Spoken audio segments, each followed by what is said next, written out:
Hello అండి. Welcome to my channel. మేమివాళ dry ఫ్రూట్స్‌తో లడ్డూలని చేసుకున్నాము.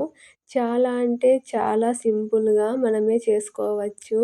చాలా హెల్తీ కూడా. ఇలాంటి లడ్డూలు మనమే ఇంట్లో చేసుకొని డైలీ ఒకటి తినడం వల్ల మన హెల్త్‌కి చాలా మంచిది.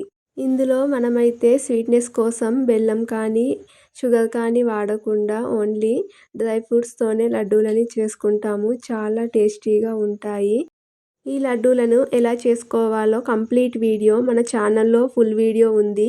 చూడని వాళ్ళుంటే మన ఛానల్‌లో ఫుల్ వీడియో ఈ వీడియో కింద లింక్‌లో ట్యాగ్ చేస్తాను చూడండి. చాలా అంటే చాలా సింపుల్‌గా ఇంట్లోనే మనమే లడ్డూలని చేసుకోవచ్చు. ఈ వీడియో మీకు నచ్చితే గనక లైక్ చేయండి. కొత్తగా చూస్తున్న వాళ్ళుంటే మా ఛానల్‌ని సబ్స్క్రైబ్ చేసుకొని చూడండి. అలాగే బెల్ ఐకాన్‌ని క్లిక్ చేయండి. అప్పుడే మేము చేసే ప్రతి వీడియో మిస్ అవ్వకుండా చూడవచ్చు. Thank you for watching.